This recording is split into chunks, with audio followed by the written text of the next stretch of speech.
everybody, welcome back to Season 3 of Contenders China. I am your host here, and once more for the last time today, I am joined by my analysts Volumel and Scribe. Now today, for our last matchup of the day, we have Team CC, who are Shanghai Dragons Academy team, and 666 Legend. Now, Scribe, I was talking to you about this. Team CC are looking pretty stacked right now. Yeah, definitely. With new pickups like Five King and IEU up, this is a great addition to the lineup. And also, you have to talk about the talent that has been rotating out and the new talent that should be taking in, right? Gushar now no longer in Contenders, but that means Jiqiren, who has been, honestly slightly overshadowed in the last few seasons by Gushar, now has an opportunity to kind of like regain, that legendary miraculous youngster status, to come back and become the best tank in the region. And I think CC can ride that wave definitely for sure. And their DPS players both bring back both Kate Hart and Yakumo. This is a very strong DPS line, a lot of variety here, and I think adding Five King in there only adds more experience. Now, Volumel, TSL had a bit of a rough season last season. Do you think they're kind of out of their depth this time?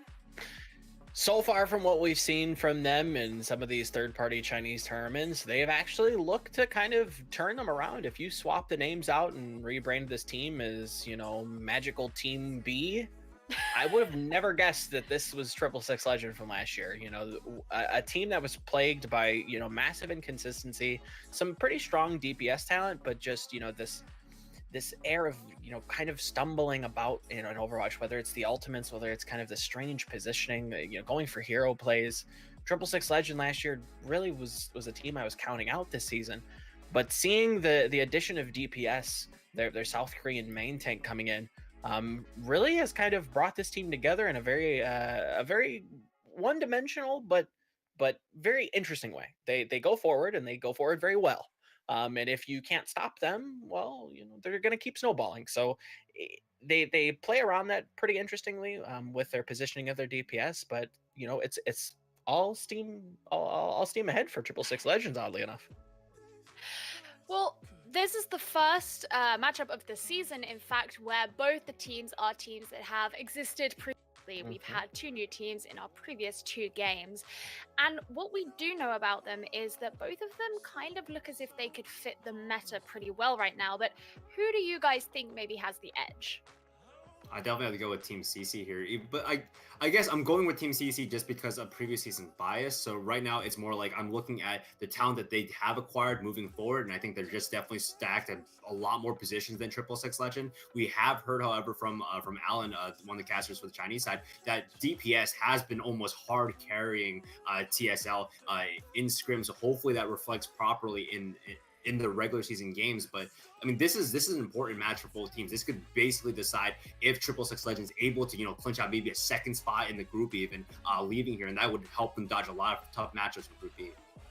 Yeah, I have to agree. Vowels is going to hate me for this, but I think Team CC is probably the strongest team so far in Contenders China Season 3. We haven't seen anything from T1W just yet. We'll take a look at them tomorrow.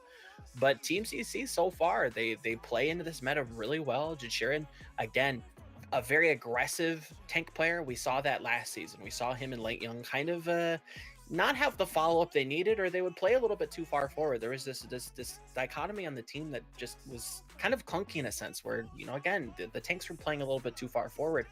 And with this monkey goats, floats, moats, whatever you want to call it, and with the popularity of just traditional like 3-3, it fits within their playstyle really well, and they play it, to a T. I'd say the best in China. Well, last season, the big storyline going through the whole season is race for second place, because everybody knew that Lucky Future Zenith pretty much had the top spot, but they're no longer a part of this. Do you think these two teams maybe have a shot of getting that top spot? I don't entirely think so just yet. I think there's a lot of talent here. And as much as, we're talking about Team CC being such a strong team, I think we still haven't seen, T1W. We still haven't seen the full force of LGD, right? Like giving LGD a few more weeks to kind of like ramp up. And BTRG, had a great performance just now. So I think Team CC definitely favorites, but they need to crush this if they have a chance to really hold on to that first place, title. Most definitely. I think if TSL come out and they actually take a couple maps, or they look a little bit more competitive, that's going to kind of throw at least my predictions not out the window, but it definitely, makes me raise an eyebrow to this team. I was not too fond of them last season. They were kind of a Dr. Jekyll, Mr. Hyde team. Team CC would come out and look really, really good one day and then completely lose against teams that you would imagine that they should be able to beat. This team, again, it's a new team. Again, my player to watch today on our social media has been Orchid. I think he's been a fantastic Zenyatta for this team. You just saw Gundan from Big Time Regal Gaming come out and have a great performance. So we could see the same with Orchid. Okay, well, this is the second time today that we'll be seeing a player who was formerly on the Shanghai Dragons, this time with CO, formerly known as Five King. What do you think we'll be seeing from him? Do you think you're going to be impressed? I hope I am. I mean, in some ways, it can't be any worse than going 0-40 in your season. But I like to say that, having the experience from Overwatch League basically means you're coming in with a lot of mentality. You kind of can lead your team a little better. Maybe you have some more heads up in terms of, hey, we have to make these switches now. We can't hesitate on this. And you have that more of that direction, which I think is good for a team like CC, because in the playoffs last year, we saw people like Yakuma and Kehar unable to make these big switches onto Sombra when it's absolutely needed. So I'm wondering if CO coming into CC will bring the expertise and make them do those changes. I completely agree. I think that, Five King, CO, whatever you want to call him, this is his redemption story. We've seen a lot of really high-level Lucio play today, and I'm going to be paying attention to him. Well, it's going to be pretty good to find out. I'm excited out with two already established teams. So for now, we are going to throw it to our casters, Blank and Richrad, to take it away for us. Hello, and welcome back again. I know this is the second one for myself and Plank. We're getting into this one. It is going to be Lijiang Tower that we're going to see. And, after the desk kind of discussed a little bit here about Team CC, it's kind of almost seeming like maybe that first match like we had today, with LGD along with, the other opposing team and how Restart was not able to really come together and compose themselves. Hopefully we won't see that same type of play here, in this match.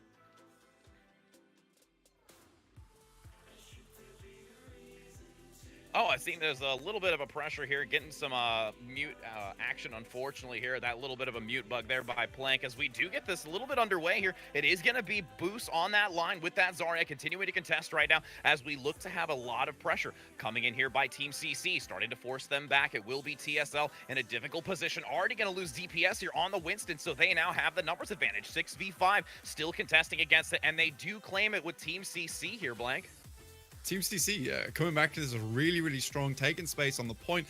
You expect to see dive on Nightmark here, but instead Team C completely dominate on the point, and they make their way towards some ultimates of their own. So 666 Legend, they're looking to get this EMP off. Runchang's already built that one up, and he finds Song Boost as well. That's huge. Major amount of damage coming out from Team CC is just completely negated. This is probably going to be CC backing off. And TSL already using that EMP early in that fight, but really not being able to net, I think, as much out of it. They're still in the fight, though, doing quite a deal of damage, and they may actually turn it around. Yes, they will, switching it at 30% here. Team CC having to fall back, look to regroup, but does have a triple ult economy right now against TSL. Team CC have a massive opportunity to come back into this one. Unfortunately, they're running against pretty much a counter to their GOAT's composition. Going across bridge is going to be really dangerous for them. You got the Hammond to boop them off. You've got the Lucio to boop you off. This has to be a very clean push through, as we do see it happen. CO doing really well, gets a speed boost going for him. And Zenjin really contesting on the front line. They're doing a great job. Meteor Strike going to come in as well, but again, not really netting too much out of it. Self-destruct claiming one here onto the Lucio for TSL, and still a good position, looking to turn it around. They have the numbers advantage, 5-2, still contesting on the point. Great late stagger here onto that D.Va player. It will be Lumbra, not able to do too much, as now it's only the Wrecking Ball player really remaining. DPS in a difficult spot on that switch, going from the Winston to that Wrecking Ball, and again, trying to use, like you said, those boop and environmental opportunities, but not gaining too much out of it. Now as it switched back to 36% and climbing for Team CC.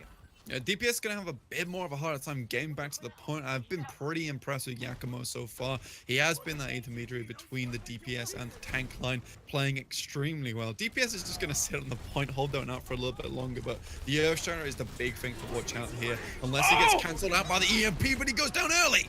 And they are going to at least have the sound barrier coming out to try and give at least a little bit of a defensive buffer here for TSL, but so much damage is being unleashed on them in the back line, but still gonna have Night God get into the front, getting that pick in the back from the charge coming out by Ryan Hart on the front, looking to switch. Graviton of its own now coming out by Team CC once again to mitigate that incoming pressure. Self-destruct now, able to take out one, so they're not too far under. They have the Transcendence forced as well. They're getting a lot out of this encounter and will have the Meteor Strike drop now, but immediately taken down by Zijin on the D.Va player right after the drop. A boop in the back!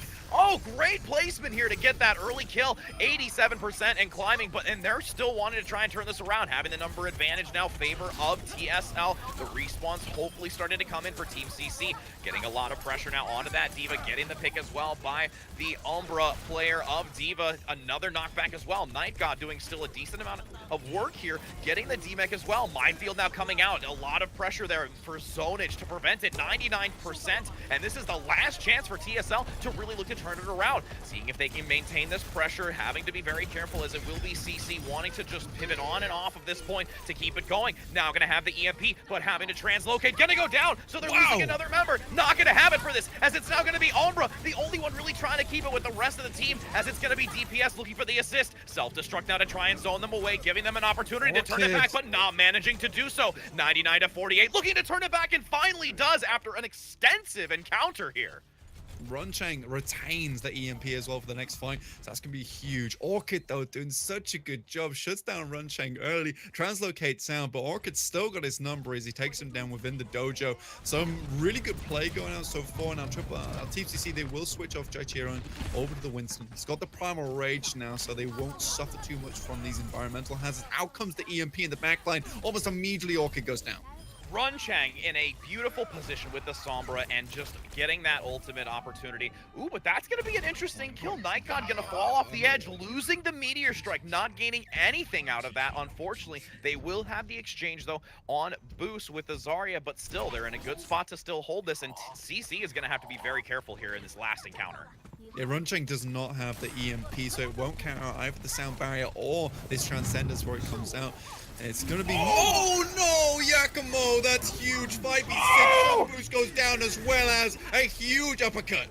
And that's gonna be the opportunity here. They have the numbers of 6 versus 4 right now in favor of TSL, having it 99-99, 4 versus 3 that are on the point. It's gonna be another follow-up here coming up by Night God, getting a double on this Doomfist, and again, some great Doomfist play here as they got that early engage and environmental kill, slowly ticking away, managing to buy a few more seconds here on that Lucio to see if they can hold out for the rest of the team to regroup, dodging around that inner pillar, maybe giving another moment, but isn't gonna make it in time, and it will be TSL getting 100-99 against Team CC. And this is what we saw from last game as well as this was, let's have a look here. We saw AEO versus, I believe it was Big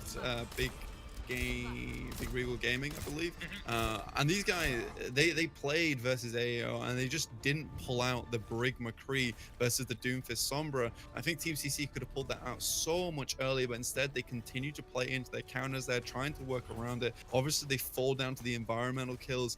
It's so tough for them, but Team CC seem dead on playing this GOATS composition, this free that just heavily relies on getting towards your backline, taking down Reinhardt's and just running your team over. 666 Legend, they're going to be playing instead Brig Zarya with the Winston on top, so it's a lot of pressure in the front line, and it'd be Night God mainly dishing out the damage. And they're looking to overwhelm them immediately. Team CC dominating that initial fight, going to give them a lot of opportunity right now, trying to transition in the back. Nice pin after the knockup as well. So they do get the D-Mech here onto Umbra. Now having the numbers advantage once again, going to get that immediate drop off the edge. Not going to want to waste the time, no longer have a stagger. And that's going to be 666 Legend getting back into this as quickly as possible for another opportunity.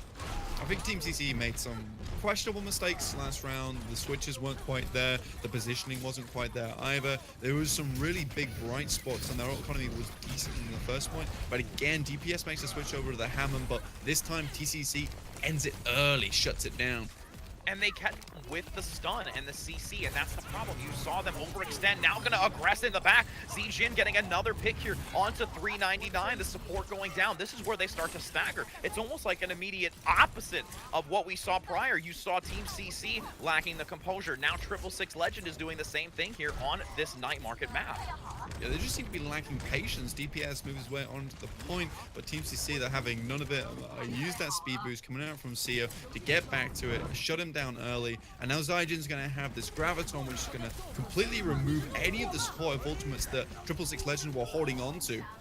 And now they have the Earth Shatter holding in the back. Transcendence was going to be forced on 666 Legend, but, you know, again, so many members brought down, and it's interesting to see this Widowmaker play as well. I understand, you know, the need to do it, but with these, like, tight position of, like, opportunity for vision, I think it's difficult with the Reinhardt shield and the protection by the Zarya.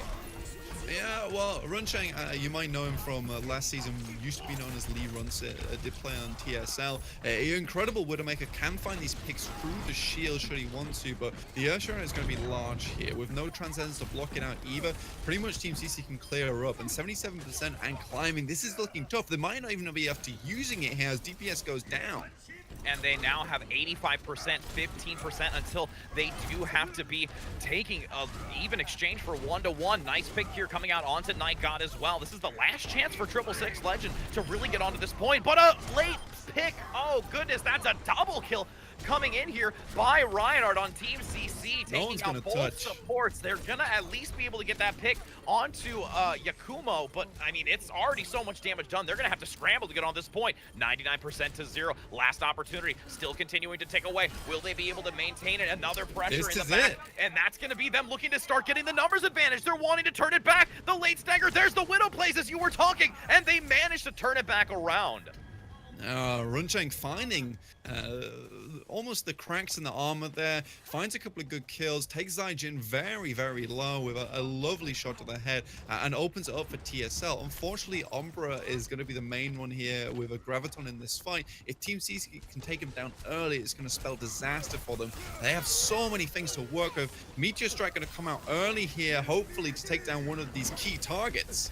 And they were not able to gain too much out of it. Oh, and it's going to be the double, indeed, with that Widowmaker finding those sites that you were talking about earlier between that frontline shield. The pressure coming out by the Meteor Strike, not gaining anything, but leaving an opportunity there for Runchang on that Widow. Now having the Graviton, it's still climbing at 40%. Team CC, they're not looking good so far. They've not been able to build up too many ultimates. Song Boost switches over to the Sombra here to better counter out this Doomfist and the Hammond, who's coming close towards his minefield. And now the Graviton's gonna come out as well, having that sightline high overhead by Runchen, trying to find some sightlines. Not gonna gain as much out of it with that Graviton used. And now in return, Team CC though, lobbing it a little bit too far out of position, not gaining anything with it. Trying to contest against it now on the point, seeing if they can force back that positioning. Environmental kill potentially gonna happen with the Earth Shatter now coming out by GG Ren on the front, able to knock down one. Can they turn it back around? It's gonna be 99% to 70. Ooh, they're gonna be able to keep it 74, managing to get back. They need to get onto this point to keep it into overtime, but they will not be able to do so, making it now a 1-1 going into the final match of Lijiang. It's a good switch coming out from Song Boost there. He keeps DPS, holds his attention for so long. Also some decent hacks coming out onto Night God.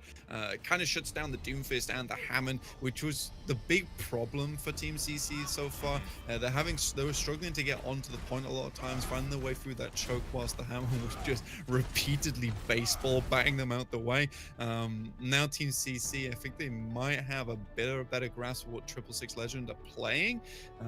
But a May from both sides, Runchang and Yakumo hovering. Let's see if they do actually come out of it. I mean, and I've seen a lot of decent play with it here, I think with many others, where they try to use that high ground on the left where those server walls are to really get some nice separation and segmenting of that high ground position to really get an early pick. Yeah, it could be a large amount of potential. Out comes the wall very, very early. Runchang out of position, does have the Vice block just in case, but it's mainly Zygen we have to worry about.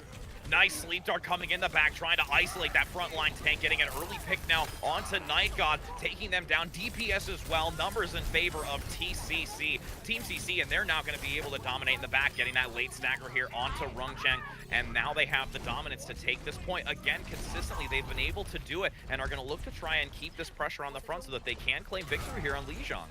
They hold a pretty good ult advantage here, as well as Orchid makes a switch over to Analysts. They don't have Zenyatta here with the Transcendence or a very good way to deal with the tank line, but obviously 666 Legend, they're not playing a third tank here, so they can afford to pick onto the Ana. Zyjin takes down DPS early. And that's going to be an easy triple kill onto the team of 666 Legend, and they're just having so much aggression. And honestly, Zijin right now with the 90% energy, just doing so much damage in the back, getting great pick damages. Now they're going to have to try and transition on the high ground with 666 Legend. And it's so tough for 666 Legend to get through because obviously the Mei wall, there's a Graviton, and these small chokes are very tough for them to make their way through. Oh, and they're going to tuck the Graviton just around the ice wall, allowing them to just completely annihilate the positioning of 666 Legend. An entire team kill here, and this is just complete dominance right now by Team CC. GG having the best time. You see him swinging his camera around. We'll have the Earth Shadow for the next fight, so can shut this one down. But as we get up to about 60% here, even if Team CC lose this fight, they have a good chance to make a reflick over. Out comes the Earth Shadow, but there's the wall. And that was a beautifully timed wall to prevent the incoming damage. You are going to still see them exploit this positioning regardless. The wall was there to help, but the damage is already done. You're also going to have Yakumo getting a great positioning with that Mei and following up on the kills here to really just secure that position. Yeah, there's just so much armor coming from the rally. Like, Songboost was very happy to sit out there by himself with the rest of the team whilst they're on their back. Makes his way back through, but Jungchain gonna try get this Blizzard through now. There is no wall to block it. Oh no, and the 90%, they're getting very close. I know that they're in the counter, but they cannot manage to lose this. It will be the Earth Shatter coming out by DPS, trying to at least get the assist on the He's still support, alive! but not managing to do it. Still living through the incoming damage. Unbelievable. It's still gonna be a defensive strong position, but they turned it in the back. Oh my goodness! As now they're in a difficult position. Graviton in the back trying to pull them together. It will be the Cryo Freeze to sustain through that incoming damage as they are looking to try and keep it, but the positioning is all over. It's going to be now consistently pressure on the backline, looking for the Reinhardt pill. Manages to get it before the Earth Shatter, as now they're still looking to turn it back. 99-17 as the overtime ticks away, and that's going to be round one going to Team CC. What a crazy round. We just had Team CC finally take it out. They played so dominantly on control point there. Just an amazing use of those choke points. And I think really in that point, TSL, they've got to pick something that's a bit more dive heavy. They can bait out this wall, come back through and come back strong. And I mean, even when the wall came off well for TSL, Songboost just goes through there, pops around and says, you know what, you can do all you want, but I'm not dying. Such good healing come out from the rest of the team. And that's where Ana comes really back into the fold. Rich, there was just a ridiculous amount of healing coming through. Like, what more can I say?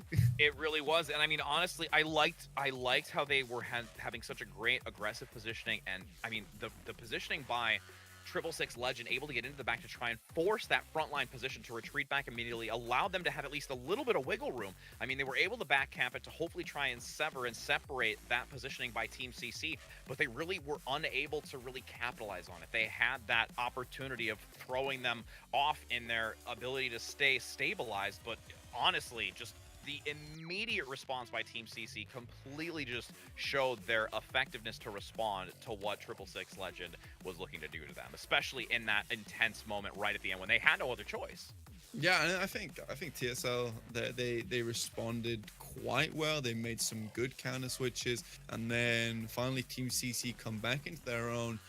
But DPS is this real X factor on this team. He played very well on the Hammond, created a lot of space for TSL, but in the end, it's GGN who is really stepping up the plate at the moment. His Reinhardt is so strong in so many situations where you think to yourself, wow, GGN, he's done. He's done. He still comes out swinging quite literally with the hammer and finds pickoffs.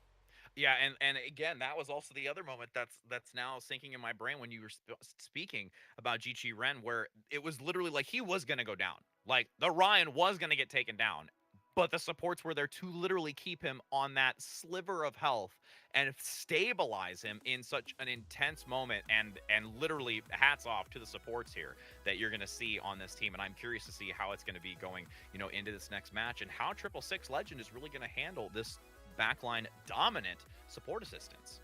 I mean, Orchid has got a little bit over aggressive at times, a bit cocky. I mean, there was a point where a Diva Bomb came down and he was still swinging for the Diva while she was out of mech, and ended up going down to the Diva Bomb itself. So maybe a bit over ambitious at times, but so far, Orchid is really not a Zenyatta you want to duel with. I mean, you don't want to walk towards him without a shield up because he will just burst you down. So impressive play overall, and I think Volumel highlighting him on the point was definitely highlighting him on the desk was definitely a good choice to go for.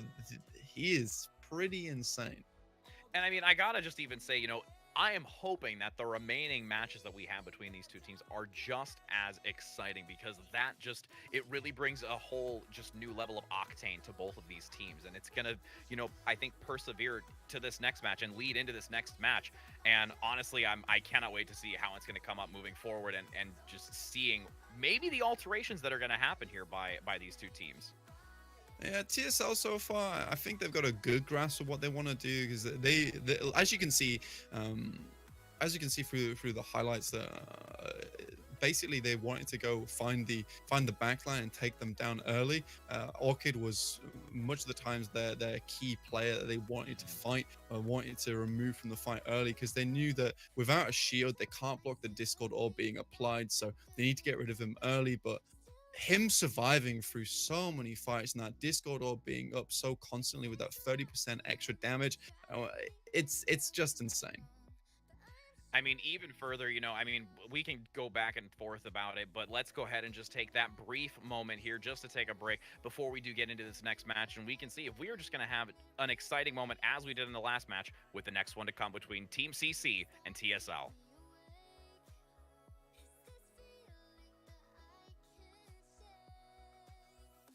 We kept running and running, though we were out of breath. Wish I could have known then we're broken by the weight that's on my chest. I need to know how we got here so I can stand my ground. I just want to make it right this time around. Looking back, I understand every moment, all the things that didn't go the way I planned. Inside my head, all these thoughts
From your house into outer space. We've been planning a getaway. From your house into outer space. No one knows. We're so far away from home.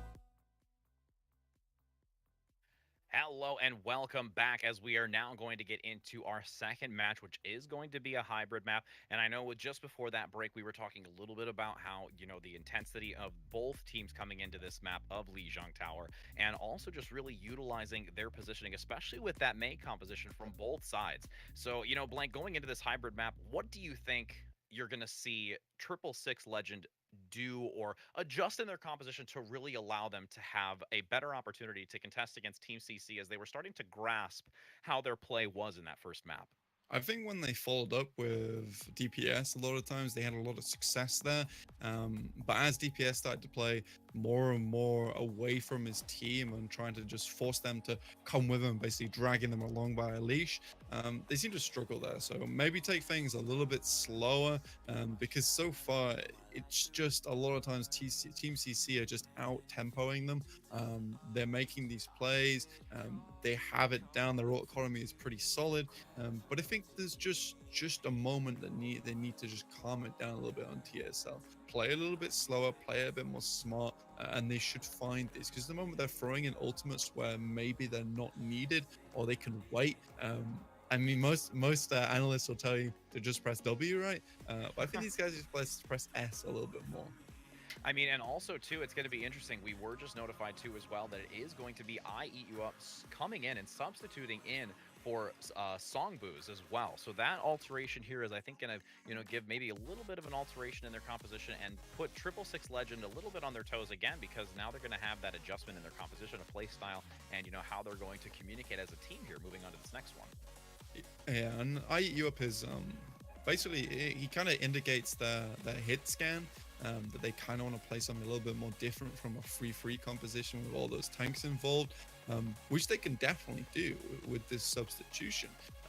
This is something that could completely change the game up, and like you say, it's going to put TSL on their toes, on their tiptoes in this case, because how are they going to react to this? Because they almost had it down versus their free, and now they've got something completely different to contend with here as a new sub is introduced to the mix now. And especially, having, that hit scan switch, we saw a little bit there into the night market that they may want to try and go, 1-for-1 with the hit scan competition between one another to see if maybe that's also an opportunity for them too. Yeah, I was going to say, with that Widowmaker, because there were a lot of great opportunities there. They were able to find that positioning in the back line, a combination with the Graviton, along with those great support pickoffs that we had in that initial turnaround here for 666 Legends. So there's a lot of, I think, interesting mechanical plays that are going to come into this hybrid map with that substitution here, and it'll be interesting to see how it's going to go. And they have actually chose on this hybrid map to go with Hollywood. So a little bit of a high ground coming on from point B, and there's some on point A as well. As there's lots of different positions that you can play here. Most notably, a lot of people will play this Brig McCree first point hold on the high ground. Some teams sometimes only play Brig Lucio or Brig Zen. They have very little healing, but they're so confident in the fact that they can catch the dive on the high ground that they feel they don't need all that much healing. But this is a map where you'll see so much more dive compositions, so much more opportunity for specifically Runcheng to pop off. If we get to point B, they can invest a lot of resources onto him in the high ground, and as long as they keep him safe and he pops off, then maybe TSL can make that their win condition, that their Widowmaker finds those kills in the fight. But it's all down to what we see these two teams pull out. As we do come into game now, we can see what they're playing. And it will be Team C running with this Junkrat and the McCree. So a lot of burst damage as you come forward. Spike damage coming out from the McCree is huge. And I mean, even having the Orisa too on that backline high position, which we see a lot, we'll most likely see it here as they do get into their defensive position, because it gives some great coverage again for the combination of the Junkrat, who's going to be throwing a lot of damage here, but they're actually going to play a little bit farther forward here. They're not going to look to be in that backline position on that high ground to have that high position advantage. This is pretty aggressive, and with them running the Zenyatta and the Mercy, 666 Legend are pretty prone to a dive here, but they understand that they need a lot of damage, and that's what Mercy Zen indicates. You've got the Discord Orb, and you've got the Mercy boost. Runcheng blown up there. An early concussion mine, just going to throw off some seconds here for them, waiting to get that full 6 again. Happened to get some shuriken damage here, not too bad here by Night God in the back, looking to generate at least a full charge, already about a quarter of the way there. But still, you're also going to see CO on the Ana already about 0.5%, along with the Junkrat play as well by Yakumo. They're generating ultimates rapidly here as they finally get another pick here. It is going to be Sobero on that Mercy getting picked off, but an even exchange again. Now another pick here to TS as they continue to try and harass. Still throwing a lot of damage here in the choke point with the Junkrat, not getting out of the fight just yet as Team CC is looking to stabilize here and finally maximize on this point after a minute's already been committed by 666 Legend.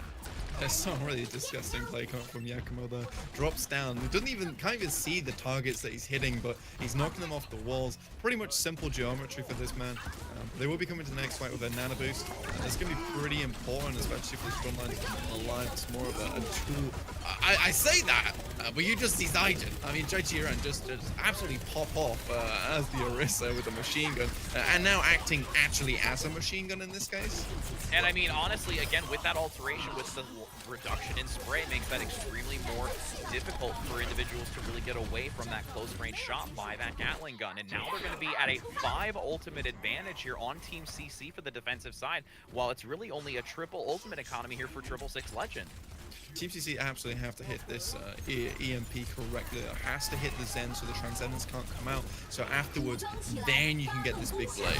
Ooh, and they are going to get that Rip Tire onto Sober on the Mercy. No longer going to have that healing overhead. Going to solely rely here on the Zenyatta, but not getting much Deadeye in the back. Also able to get Lumbra with now the EMP still available here coming in by Renchen. Seeing if they can maybe turn this around. Not going to most likely commit it here because too much damage has already been done. Looking to cycle back here as this is most likely going to be a retreat to regroup and have one last opportunity to really contest with a decent synergized attack here.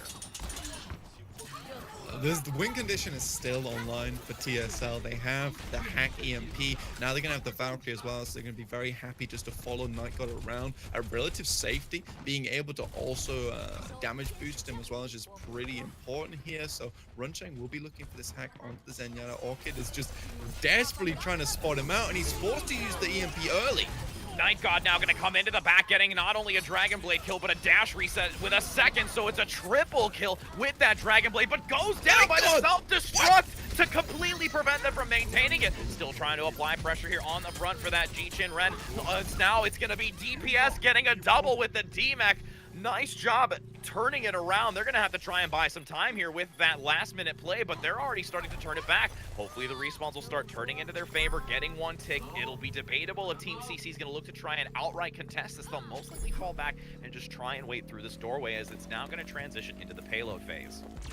Team CC, they can transition, like you say, over to point B.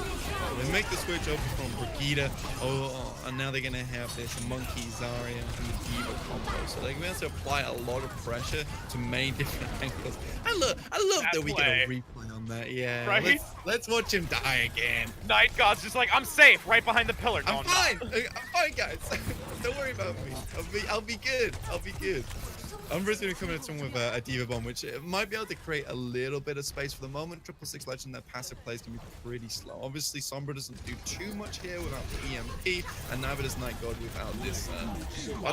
Force of Trance. I was going to say, that's a great force here on 399, getting that out of the fight. Night God going to get res, though, back up by Sober in the back, but still, they're looking to get that immediate pick from Yakumo in the back to take him out of the fight once again, starting to snowball into the back line, picking them off one by one, and 666 Legend now is really going to have to be careful as they're going to try to overwhelm their spawn right now. And this is the third time I've actually seen it, though, Rich, is that Night God has made an overextension and been punished for it severely by Yakumo. Now they're going to have the rally, which is going to keep them nice and healthy through this next EMP. But once again, 666 Legend, they fulfill what they want to do. They want to get the EMP with the Dragon Blades to see if they can make it work. Oh, and that was a great EMP. Can they get the follow-up? Looking for one, wanting the second with the Dragon Blade. Can they get the reset for a third as they try to shred through that shield and protection by the D.Va? Not going to manage to do so, but the massive amounts of damage coming out from that blade is going to allow them some momentum here through this Western phase. And now they get to the second corner. I think this is where Team CC are just going to pull out all the stops and push them back once again. With only a minute on the clock, things are looking nice and easy for Team CC as they just slow this team over and over again. And 666 Legend, their main way they're circumventing this is just by using the EMP with the Dragon Blade over and over again. Now they switch over to the Farad to get a little bit more damage onto this composition, so Team CC know they have to actually engage very quickly. Can't allow Night God to find anywhere towards this barrage. Eat You Up also being so aggressive here, utilizing that mobility coming out by CO on that Lucio, just allowing them to maneuver so quickly forward to overwhelm the pressure by 666 Legend, forcing them away from the payload, and now again going to reset them with 37 seconds still to go. And they have 4 ultimates in their economy for Team CC, and now they're going to look to try and switch with 666 Legend. I'm not sure how that's going to be able to bode in their favor. That Transcendence is going to be their lifeline right now. It really is, and all the vital signs will go offline should he go down early. Now Team CC, they've got so much to work with. They want to engage quickly. A massive flank from IU up. It's massive. And they will have the Transcendence to try and survive through it. Is it going to be enough to keep them alive? Doing a great job, but they do get, unfortunately, the D-Mech here onto Lumbra on the back. Still trying to survive through the incoming damage. A few seconds left to see if they can get back to the payload. Can somebody divert away as they're not even going to be able to get there? Nobody available to separate from that positioning, held so strongly by Team CC that that's going to be a hold right there. That's pretty impressive. I'm not gonna lie. Yeah, no, seriously. That sneaky grab, though. I mean, really, IU Up definitely ate up that entire team with it. It's it's not even a C9. They literally just forced them off the point. They just had no way of even getting anywhere near towards it. Really well done. Now we're gonna get a replay on the payload. Nice. Yep. Dynamic. Look at it. Yeah. Love the dynamics of that. And you know, it's gonna.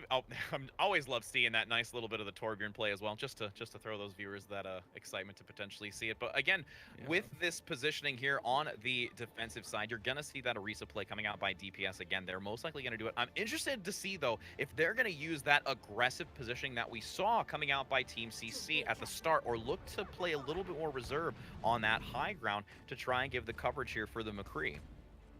Yeah, and it's not a bad idea. I'm not all opposed to it. They will have the Brigida and the Torbjorn. So Torbjorn places a turret in an unconventional spot, probably off. Actually, no, he's just gonna whack it there. It's just gonna give them a lot of defense in this high ground. Now, Team CC, what they'll probably try to do here is force 666 Legend onto the point.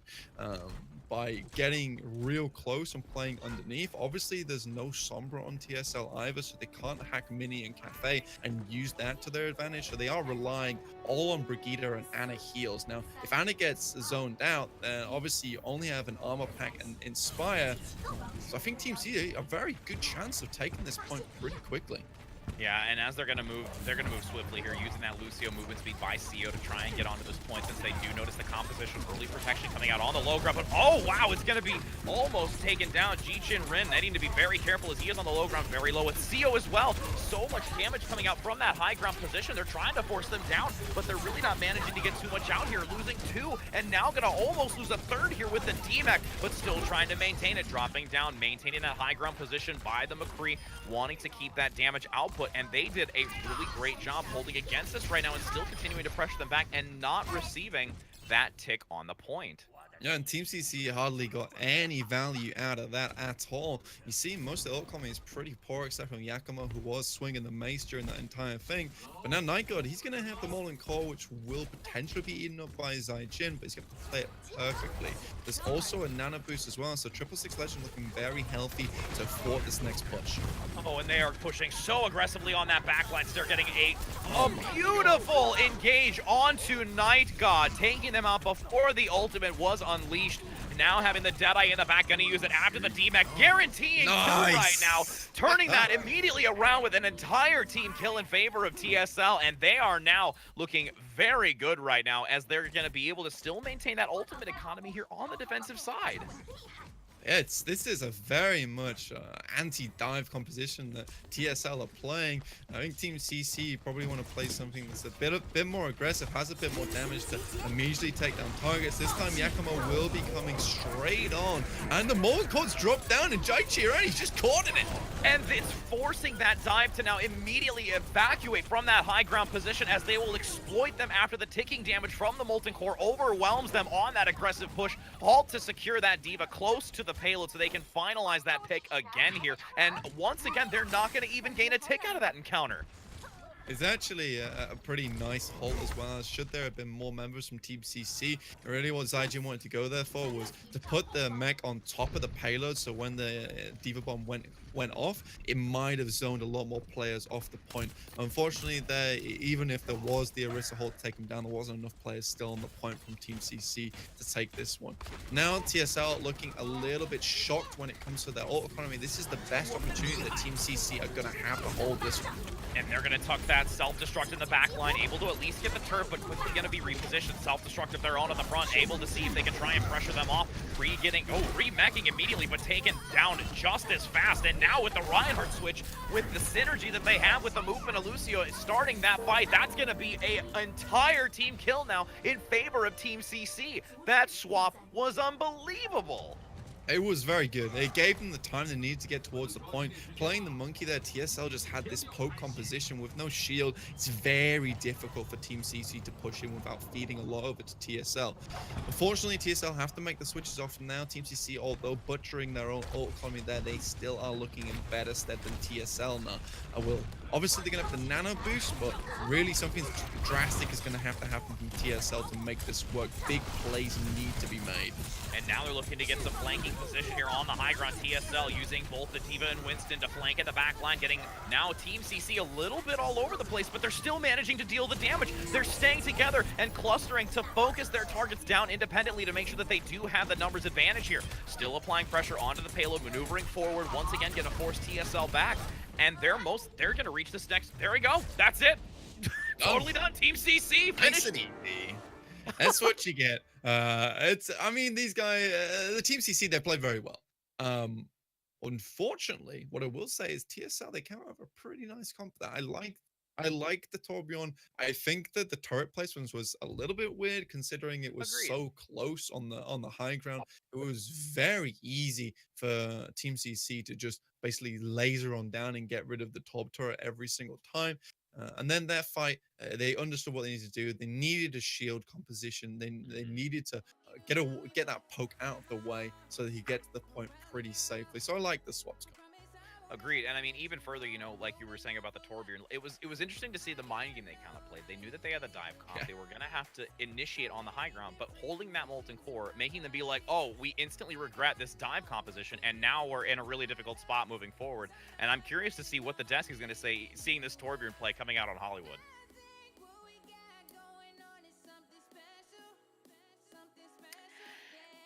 Guys, that was a pretty exciting series, and we're just saying at the end there, they wanted to see what we thought about this Torbjorn coming out on Hollywood. We saw it being used in conjunction with the Orisa, with Supercharger. What do we think of this Torbjorn that came out on Hollywood? If you can't play tanks, don't. Yeah, basically at this point, I think the mentality of like what Torbjorn does in defense is exceptionally strong, especially when you know you're playing into a Brigitte, right? Like that was kind of like something we noticed, right? Like Rally actually almost played right into the fact that you have that Molten Core available, right? The fact that you have this amplified damage available. So I think it's the same reason why we like seeing it on Umbani. It allows you to kind of have the multiple sources of damage. It locks off certain pathways where you can set the turrets, you know, fire down certain routes, you generate ult relatively quickly, and it provides a lot of pressure on defense. But I mean, the tough part is when it collapses, you kind of don't really have a great comeback mechanic unless you are ahead. So I mean, it worked, but I mean, you ended up losing the game. So at the end of the day, it was about even, I guess. I mean, they managed to hold Team CC back for quite a while, but one of the things I did also want to ask was Team CC were running I Eat You Up those who don't know, is playing all the way from Australia. They ran him Zarya, which with a high ping like that is pretty risky. Do you think they should have changed it up to something else instead? It is kind of surprising because we've seen K-Hart kind of come in specifically on Hollywood to play the Zarya, so I don't know if, it is kind of speculation on our behalf. I would imagine that he's probably still playing from Australia. We don't know if he's playing from any kind of like Team CC house. That's kind of up in the air, but yeah, it is a little strange. Bubble timing is super important, so if he is playing on a massive amount of ping, it's maybe not the best look. And other than that, he's looked pretty good. If you can kind of keep him off Zarya, if that is the case, then it's still worthwhile to bring him in. Well, going back to Lijiang Tower, but on Night Market, we saw Team CC come out with another kind of odd composition, which was this quad support comp. What was the reasoning behind this composition pick?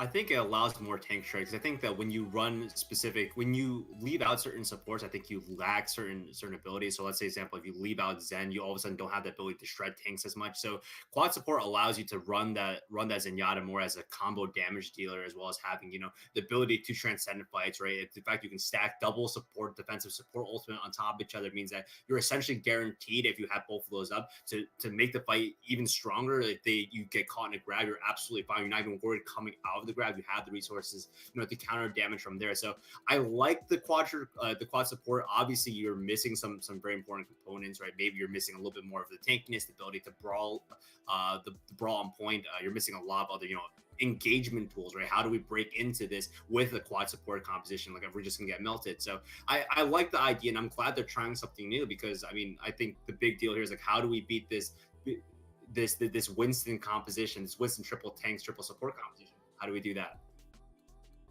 Volmel, what do you think?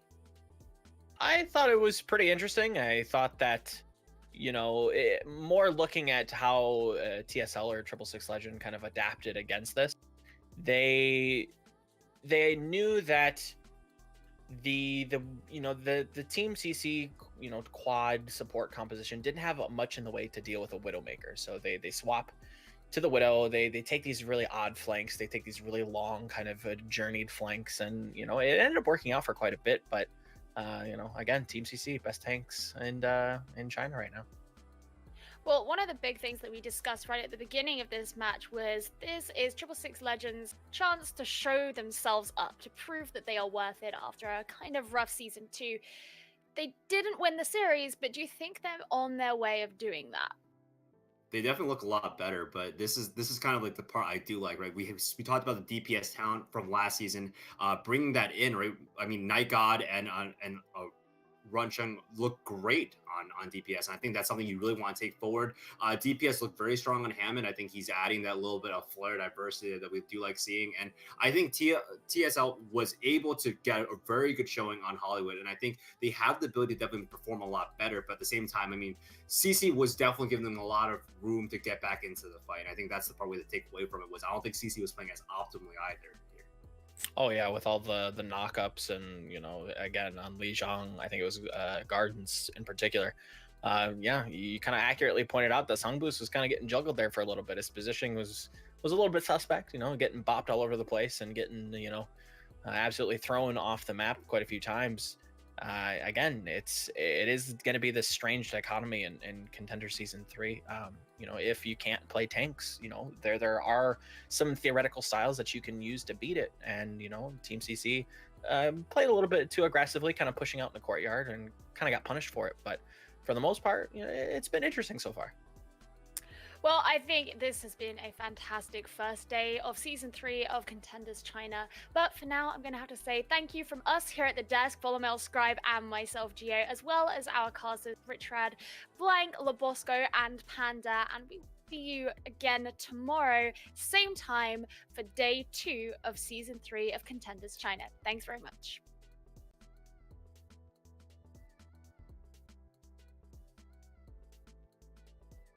And we are back in this here. And again, thank you so very much again to that. Looking into this next one. And, you know, as we go into this, it is going to be hybrid. So we're going into this next match between, you know, these two maps that we've seen. We've already seen Horizon Lunar Colony. We've also seen Hanamura. We've seen a little bit of both. You know, going into this, I'm curious to see what they're going to look to pick. I honestly have a feeling that I'm leaning towards Horizon Lunar Colony, but I just either one of these, it's going to be difficult to see what they're going to look to choose going forward in this.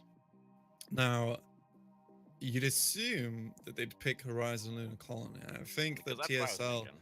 yeah, they have a strong like anti goat composition, anti free that really punishes this composition that's running with the Winston that a lot of these Chinese teams are playing at the moment, because there's so much poke involved, and if there's no shield, then it's very tough. Sure, you can argue that you've got the Winston bubble, but Winston bubble is very much used situationally to keep yourself alive, to enable the dive when it does come through, so it can't be used early. So I think if I were looking back and actually on Hollywood Point A, after the initial fight, TSL's team members were around about 70% roundabouts ultimates wise, whereas pretty much the entirety of Team C were running around about 20% ultimates. So it's very difficult to play against that, because not only do TSL win the fight, they build up an insane amount of ultimate charge because you're just trying to consistently heal Team CC over time. And, you know, they're just an ult factory at that point. That's what they are.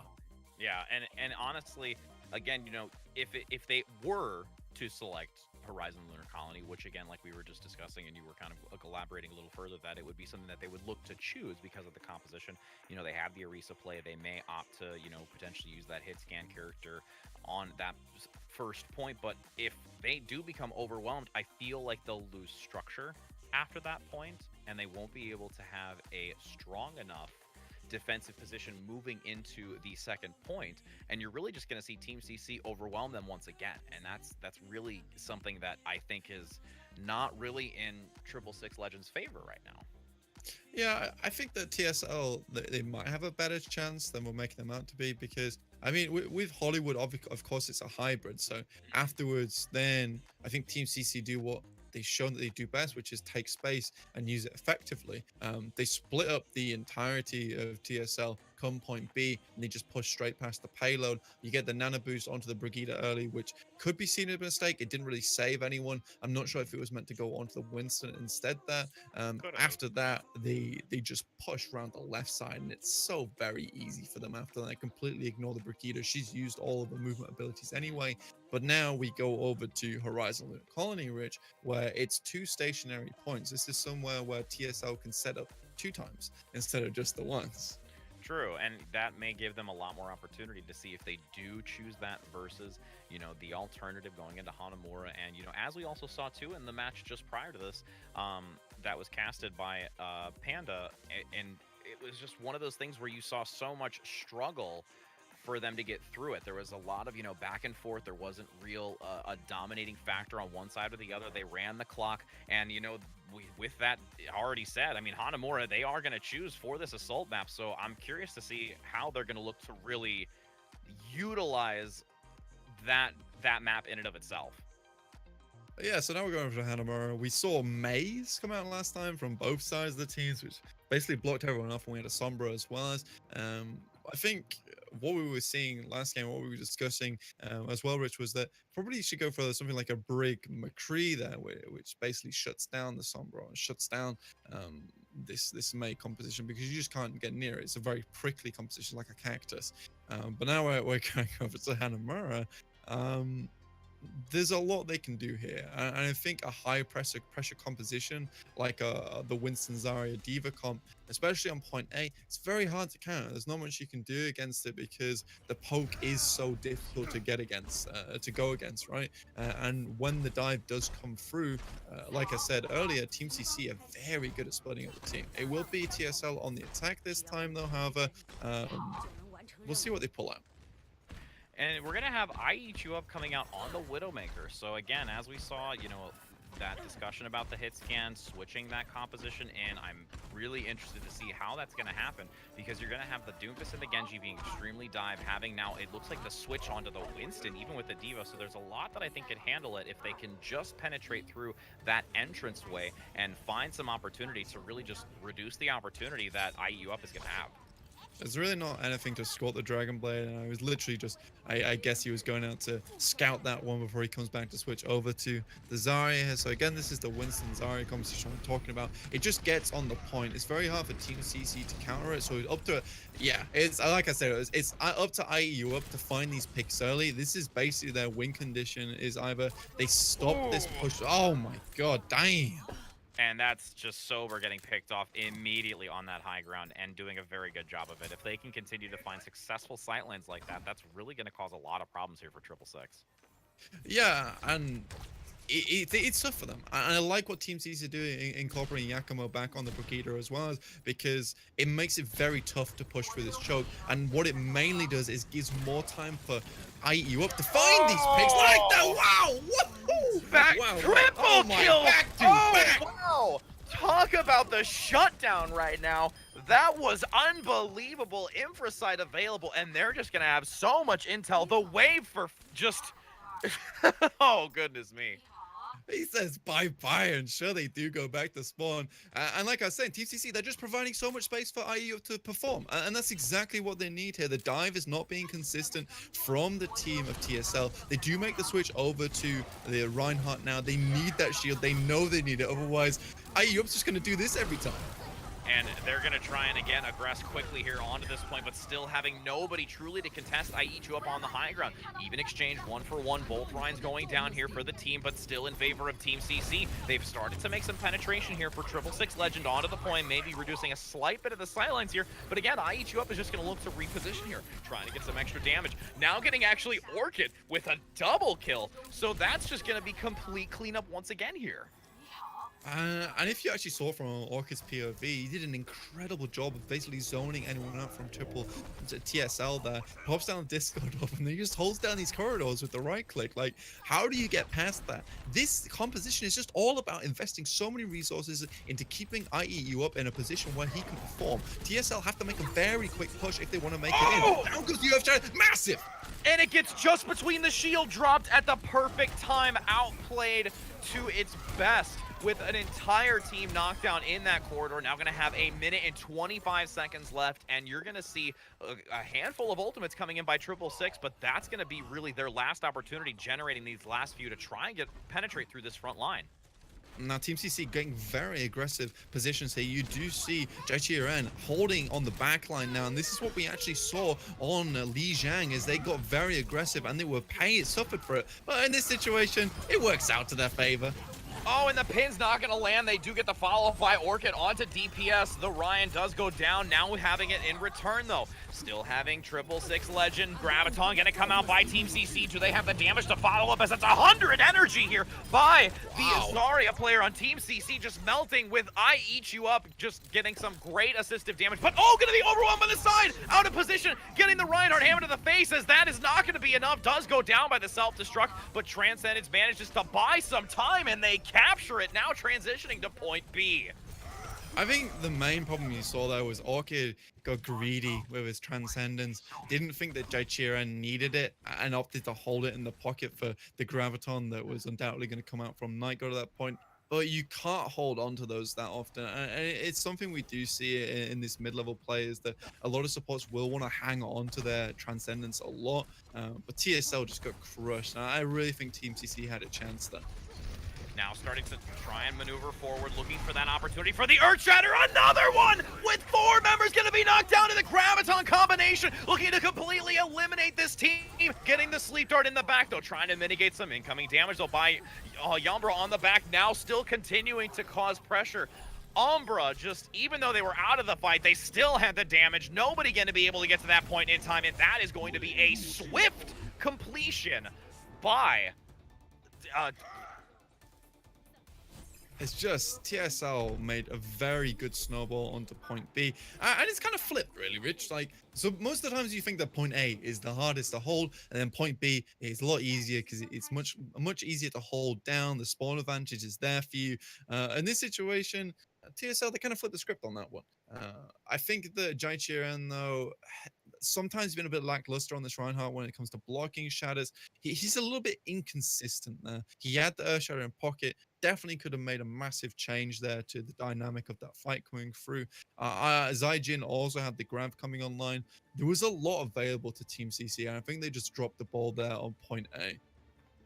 And now we're going to get into this, and I mean, I still can't believe how swift they were able to move through that A to B position here, and I'm wondering how Team CC is going to be able to try and contest against it, but it looks like it will be, you know, that Orisa play. We saw it earlier come out by 666 Legend doing a great job of it, and we're going to have that Junkrat come out by Night God. So there's going to be a lot of choke point damage coming through that front doorway, along with the choke point on the top right-hand corner, and they're really just going to try and just cause a complete cutoff from any mobility into this. Even though you're going to see a CO using that mobility with this composition by Team CC just to immediately penetrate through it. I'm interested to see if Team 6 Legend is going to have enough damage to really prevent that increased aggression. I think Team CC can make a really early swap here onto a Pharah or a Hanzo and completely pressure DPS's shield and the Orisa, and the swap will be so easy for them. But instead, Team CC going forward with this 3-3 composition, whereas 666 Legend, their entire comp just revolves around basically dominating this kind of composition that Team CC are trying to run. And they're going to get a nice hold, pulling them back, trying to buy some time here. They're going to, again, still swiftly maneuver onto the point, now forcing 666 Legend to drop to this first point objective. But they do get an even exchange again, 2 for 2, still 4 for 4, now fighting against one another. They get the first tick, still maintaining it, and they're just overwhelming this point, managing to force them down from the high ground, losing stability now in a full retreat. Gonna now almost get the second tick as they do cycle back to claim this first objective with really only one member remaining. Gonna get that retreat on the D.Va player as well. Oh, and the knockback too. That's gonna be a lot of ult charge as well for that tank player, and that's just gonna be that 7 minutes now they have to buy and get onto the second point. Yakumo is a really fun Brigade to watch because he's very much high risk, high reward. He makes that dangerous play to go find the. I don't think he caught everyone. That's unfortunate. Ooh, and they're going to have that Mei play too, trying to get an initial wall to separate the team, maybe going to find the pick, but not gaining any opportunity really. They have the Earth Shatter now on the side of Team CC. Gonna have the self-destruct as well, starting to bottle up these ultimates, waiting to find that momentum. But again, they can take their time here. They don't have to rush anything. They can buy enough time here to generate these ultimate economy to really contest against it, since now they did notice too that there was a switch as well on 666 Legend onto the Mei. Yeah, so this Mei is going to cut off a lot of the entryways that Team CC have to use, and I think really what you're going to see here is Team CC, once they've used this Earth Shatter, if it doesn't pay off, then they're probably going to switch over to something a little bit mobile. They can get onto the point immediately, and something we've not seen a lot of these Chinese teams do so far on Hanamura is use coast side. I mean, getting over there as a nice front line is pretty easy for them. Now he's trapped up. And now comes the nano boost here onto DPS in the back for the Winston. A sleep dart also going to connect onto the Reinhardt. G-Quinn now going to get overwhelmed. High ground positioning, seeing if they can get potentially a self-destruct here. A lot of damage in the back, wanting to get DPS off the Winston with a sliver of health left remaining, but still surviving. The support's keeping him alive. Not going to get out of it just yet here on the defensive side, but Team CC now starting to overwhelm. Respawn advantage not going to favor as much here if they keep this pressure on the side of 666 Legend. Still maintaining the Primal Rage, getting some assault here in the back by Zijin, forcing them away, managing to finally get the retreat here, and that is a great recovery by 666 Legend. It is a very good recovery. They do have to invest a lot there, and Yakima retains both the rally, and you also have the graviton as well as coming to this next fight. And like I said, Team CC, they opt to switch over to something a little bit more mobile to make their way around this Junkrat and the Mei, and maybe trying to bait it out there, which they do perfectly. Jiggle peek around the corner. Now it's all fires go for them.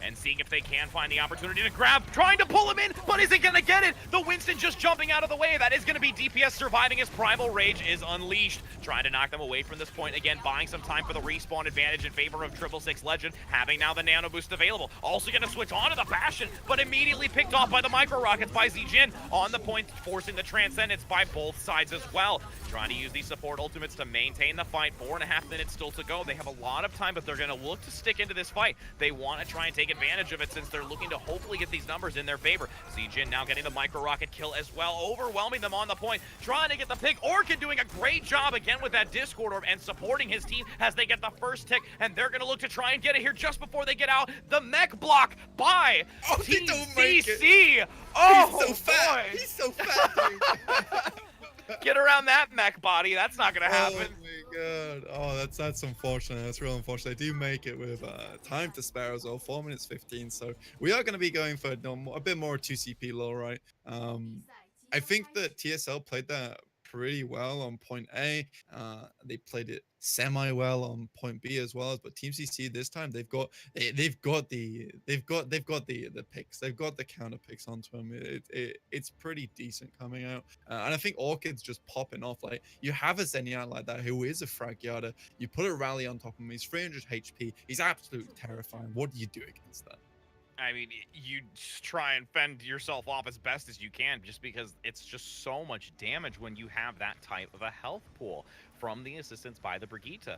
And I mean, at that point, it's really like, do you have to try and focus the support down, especially if you know that cycles up with the Transcendence that they do have available, and then at that point it really doesn't matter. So you really, in that point, especially when you're trying to come back with the respawn advantage, you're at the disadvantage, and you can just funnel damage through those corridors where they're just coming out of with an easy, quick Discord to get the explosive damage as well by the rest of the team. It becomes extremely difficult to try and contest against it. It is very hard. And like you're saying about basically focusing down supports, I think DPS did actually do a very good job on the Winston to get rid of Yakumo. A lot of fights, dropping him down below, forcing him to walk all the way up the stairs. Now IU is back on the Widowmaker, back to those antics as per usual. Will be Team CC trying to create space for him. Ooh. And the supportive damage, again, IEQ getting him low enough to get the follow-up and execution. Now trying to pressure onto the point. That Discord Orb, once again, though, going to cause some severe trouble with 399 doing a great job utilizing that same type of play here. On the aggressive side, trying to now maneuver forward, seeing if they can get it, looking to get one tick. Going to get the second here swiftly, and they're going to have another quick succession in claiming this first objective. Team CC, they drop off the edge. Yeah, they will make a couple of switches off. Jachiran, I believe he's going to be staying on this Reinhardt until he gets the shadow, then switching over to the Winston next. Orchid is nowhere near towards this big Transcendence, and this might be similar to what we saw the first time, Rich. And they're snowballing rapidly, seeing if they can dominate here on the point. It will be another follow-up by 399, consistently causing pressure. The Transcendence is available as well, and they're going to see if they can hold off here as they want to try and see if this respawn advantage is going to start favoring the side of Team CC. Aggression on the back left. Nice move to the low ground with the... Oh, the Graviton pulling 4 members together, even with the remake. Not going to get the follow-up, and now they're seeing if they can try and turn it back. Having the last opportunity here to really try and contest and push them away. Still a little bit low. Orchid on the low ground now dropped out of position, needing some assistance as it's going to be Zijin getting the harass on the Diva. Nice job though with the bash coming out by the Brigitte. It will be Rung Chen on that position to really just force the back, buy enough time with that stun, giving them the opportunity to regroup as they've already claimed 1 tick so far. Yeah, they do get one take up. There was a good snowball. There was a lot of potential there. I think ultimates were just wasted a little bit. Same on Team CC. CEO actually drops their nano boost, but he does make the switch out to Lucio, and you can see why. 666 Legend just running these compositions is so fast. CEO has to be on this Lucio to make for these good disengages, use that speed boost to its absolute maximum. Now going to try in this choke point, have a lot going on. It will be a number of members getting picked off, trying to keep enough fortifying healing on DPS for the Ryan, getting into the back, now trying to drop down to the low ground, seeing if they can contest it. Zijin also getting some assistance with now the Graviton available by IEQ up, causing a lot of pressure on the front, seeing if they can get the pick before forcing the Graviton here. I don't think they want to use it. They're trying to hold this off as much as they can so that they can continue to bring up this ult economy, really only relying on the rally, which gave them enough here to have a solid defense. Yeah, I think they knew they'd won that fight. They'd got some good pickoffs onto one of the support lines as well as, and they could hold strong around the side of the points. I think Jaichiran is a big weak spot though at the moment. Team CC, he's very patchy. Sometimes he's really good. Other times he's just charging in. He's a bit shift happy at the moment. But there will be a graviton, and if they keep forcing this stairway, then the graviton's going to have such an easy time at picking them all up. And they're gonna see if they can try and maneuver out. A nice reposition by Brigitte, dropping down DPS on the low ground. Now they can try and exploit him as he's all alone. They're looking to charge and retreat. Another stagger, though. They're gonna be able to get the pick as they push them back with now only 50 seconds left with an entire team kill. And now they've made some good cycles of ultimates. They're going to have the Transcend to keep this team alive for a little bit longer on Team CC. TSL, they've got a lot here. They've got the Earthshatter, they've got the Grav, but it's all down to Jaichiran on the defensive side. This Earthshatter has to be huge. Team CC have to make plays if they want to hold on to this one. Now, Jaichiran gonna move down from the high ground to see if they can get the Earth Shatter, and I don't believe they got many out of it, managing to at least get two, but the Graviton's gonna come out with the Secure of the Transcendence to make sure that they can withstand it. Self-destruct now high overhead by Team CC, seeing if they can get at least a pick, not managing to do so. Pin in the back isn't gonna land as they look to switch now onto the Widowmaker. 666 Legend looking to try and change it up here, but it's a little bit too late as there's only a few seconds remaining as Team CC looks to completely prevent them, still maintaining this sound barrier. Most likely gonna use it as they do want to secure it, but time's just gonna run out. No need for insurance policy because that's gonna be a hold here on the second point. It's a really, really good, really well played from Jaichiran. I think he stepped up to the plate there, Rich, to be honest with you. He drops the Earthshatter down, catches a couple of people, doesn't catch the enemy Reinhardt, but thus far in this entire series, what's happened most of the time, and I think he started to understand this, as soon as he drops the Shatter and he finds one person, DPS takes advantage of that, knowing that Jaichiran is a very aggressive tank, and drops the Shatter on top of him, knowing he's going to have the shield down. This time around, Jaichiran drops Shatter, immediately pops shield up. So good understanding of the dynamic between him and the Reinhardt so far. I think he really did put his team a little bit on his back there, because so far he has been making these really weird plays, and to make up to Team CC, he almost had to do that, right? Yeah, I mean, I agree. And again, they still did net some value out of it. But again, as you said, that defensive response from the shield usage and maintaining it, not getting too overextended and being overzealous to the point of where you're going to take your own life and stagger your numbers. I mean, they did a really great job making sure to keep it. And now you're going to see it looks like a little bit of an aggressive play position here. 666 Legend going to be in that kitchen area, not going to be able to give any real... It's going to be real interesting. I'm looking for this spy tactics right now onto Team CC. It's very risky, yes. It's dangerous. This is it's a low reward, high risk play, right? Like best off you win the first team fight, worst off you lose the point.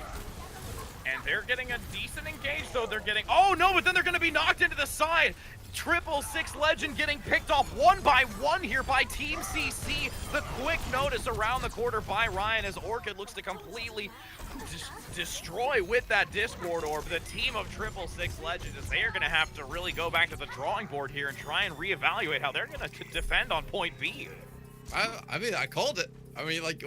What do you win out there? You get the first team fight. You catch 30 seconds, sure. You lose there. That's it. It's all over. There's no time for recontest. There's no time to retake space. And now it's just a snowball. If Jaichiran hits this Earthshatter, yeah, it's all over for DSL.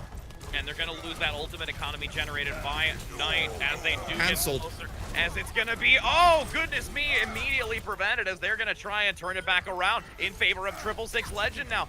399 with the double on the tanks. The damage is real from both sides. The Zenyatta play is dynamic right now from both Orchid and 399 as they manage to turn it around with 3 minutes and 30 seconds still to go for Team CC. Yeah, both teams drop the rough shot. I think this is just classic Jaichiran, right? Like he runs in and he's like, I've got the Earthshatter. I can win right now, so I drop Earthshatter now. I don't know. The guy is a bit ambitious. I'm not gonna Very lie. much. He seems to be having to follow up on his antics a lot of the time. And now they're going to switch now, opt to go on the Wrecking Ball DPS switching. We've seen the play before. A nice distraction here along with the pile drive, at least onto one tank, but really still not gaining too much out of it. Trying to maintain it here, knocking them down to the low ground, but himself also being vulnerable. 2 minutes and 50 seconds still to go. They have now the self-destruct going to be launched in the back by both sides, seeing if they can get one, and manages to do so. But both sides, again, 1 for 1, one tank for the support here. In favor, I still feel, of 666 Legend as they're going to start forcing back Team CC.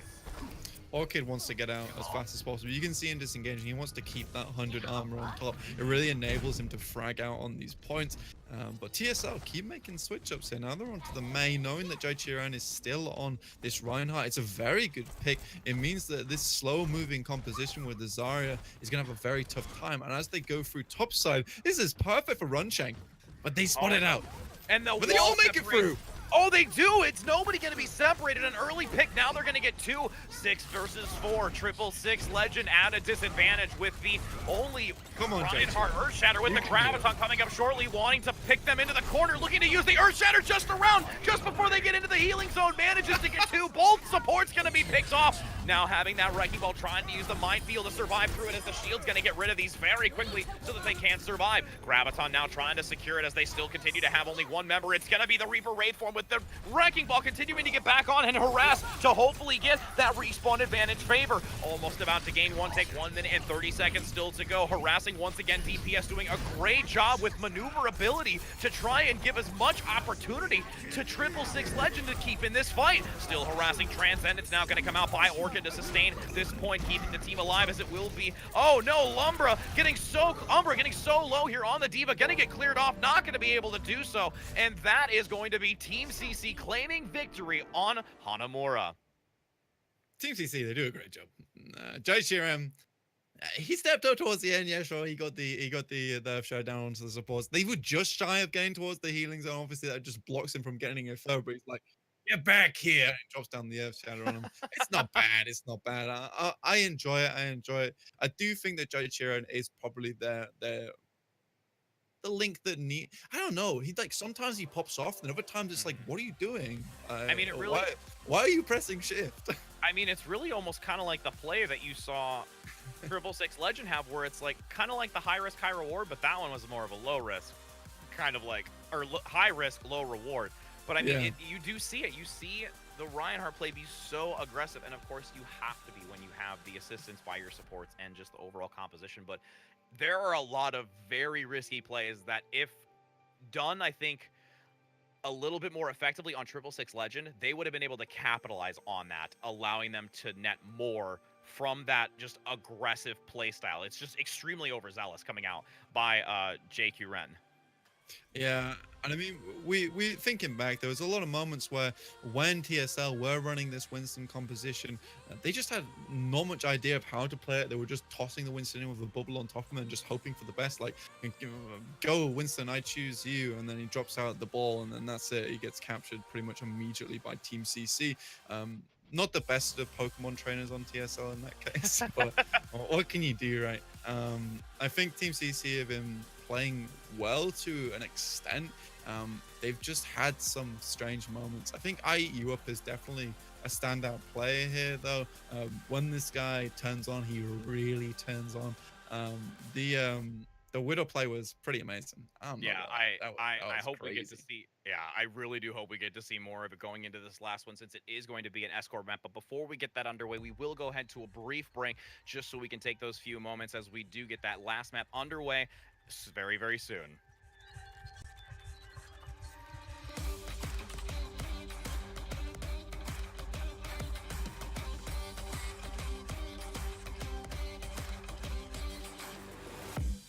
I can feel the pistol forming in my chest. I'm about to say some things that I regret. I've talked myself in circles all night long and sleep through the morning. Is it my fault? Is it my fault? Is it my fault? I can't keep these thoughts at rest. Is it my fault if I can't calm myself down? They won't let me take a breath.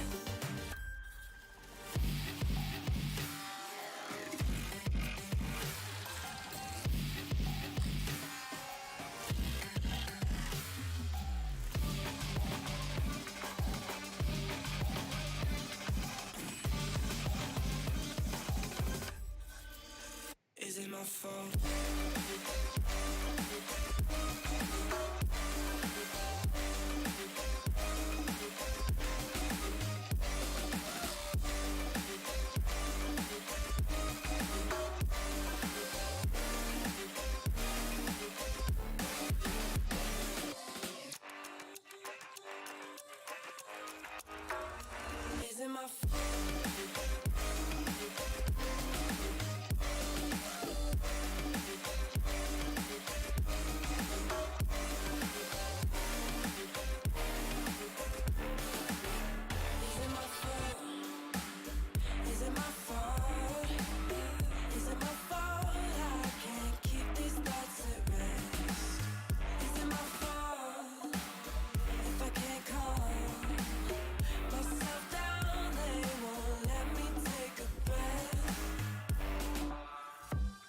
Keep counting change to buy myself some time.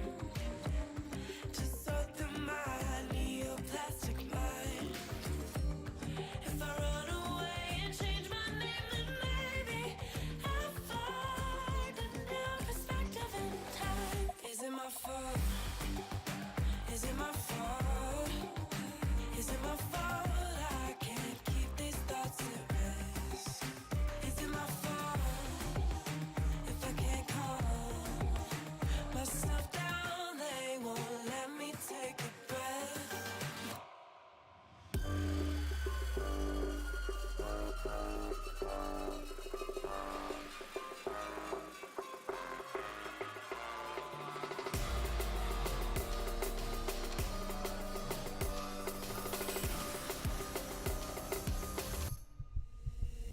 Is it my fault? Is it my fault?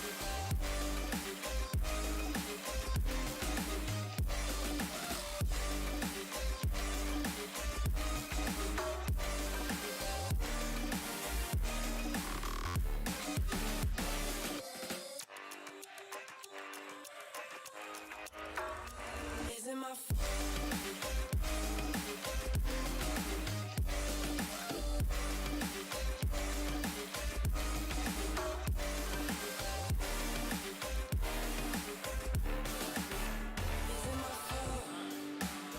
Is it my fault?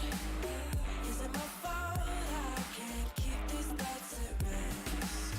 Is it my fault if I can't calm myself down? They won't let me take a breath.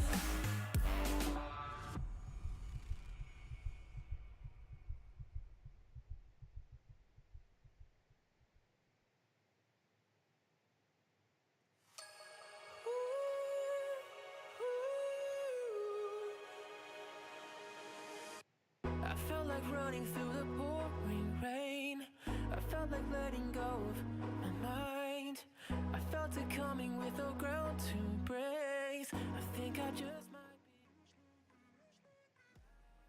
Alrighty, and now we are getting into the last match of this 4-set that we do have going onto the Escort map. Going to be a Dorado matchup or a Route 66 matchup. And again, we've seen some very dominant play coming out here by Team CC. You know, TSL trying to really gather some composure here going into this last match. And it's going to be very interesting. We've seen so much play by the supports, by the Reinhardts, a little bit of overzealous play by the Reinhardts, which have netted some value out of it. But I mean, going into this last one, I think it's going to be extremely interesting. And then I also believe too that we are going to have Team CC have K-Hart subbing in for I Eat You Up as well. So there's going to be a little bit readjustment in addition to going into this last match for them. Now, K-Hart was last season's pretty much their star Widowmaker. So maybe we're playing Dorado. I don't know. I'm going to make a bold prediction that say maybe we're playing Dorado, right? Because point B is just lovely for Widowmakers. They can just dominate that entire time. There's long sight lines on there that you can hold down and hold them down pretty safely, unless a Winston or Diva comes up there to basically shut you down almost immediately. A big monkey paw to swipe you off the high ground. But at the end of the day, I think that so far Team CC, I really think that the best player there at the moment is Yakumo. I think he's really coming to his own as the Brigida. There's a lot of fights where I don't think they would have won it if it wasn't for him making these crucial shield mashes, these crucial kills, and there's like a lot of armor packs onto Orchid that we seem to miss in the mess of these fights. But you do notice from now and again that Orchid goes very low, armor pack comes through, saves the day, and he's fine. And it also just, again, in those moments, really allows Orchid to have that little extra oomph. Like when you find that opportunity for a kill, that follow-up, that execution, like that little extra buffer just gives that opportunity to get the pick and change the turn of the fight there. And they're doing very well in tandem together between the two support plays. It's very, very well he's done. crazy. He's crazy, Orchid. Like, I've not seen a Zenyatta that's so, I guess, angry before. He's Someone like- who looks for peace, you have quite the rage, my friend. Exactly, right? He does not want peace. This guy is straight from hell. Like, there's just one point where we went over to his POV for about 5 seconds, and he's there just like slapping away at an Ana in the backline. It's like he said, "I've done my job. I've put the Orb of Harmony on the tank. That's all I need to do. Now I'm just gonna go frag out." And just unload damage, and we're hoping to see a lot more damage being unloaded here, as they have selected Route 66 for the map that they're going to choose to do for their fourth and final My one bold today. prediction: 50-50. I was gonna say, right? I mean, come on, it's a flip of a coin. I mean, at that point, we're gonna get them right and wrong every now and again.